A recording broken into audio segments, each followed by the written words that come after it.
በየቀኑ ስለ በሚዲያዎች ስለ ፊውቸር የሚወራው 1980ዎቹ ላይ በመቶዎች የሚቆጠር ጊዜ ነበር ፊውቸር የሚባለውን ቃል የሚጠቀሙት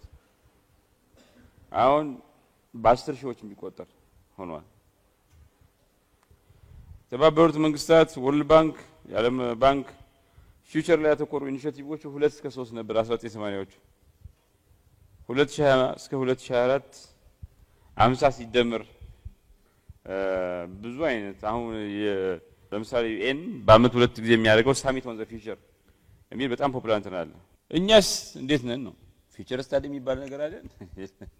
የለንም ብዙ ስለ ፊውቸር እንጽፋለን ብዙ የለንም እነሱ 25000 አርቲክል ከ10000 በላይ መጽሐፍት እየደረሱ ነው በአመት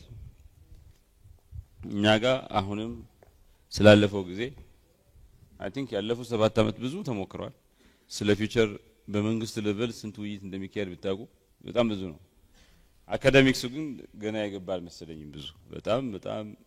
ከመንግስት ላይ ለአካዳሚክሱ ለምሁራን ሊያስጨንቅ የሚገባ ወቅት ነው ግን እየተጨነቅን ነው ወይ ነው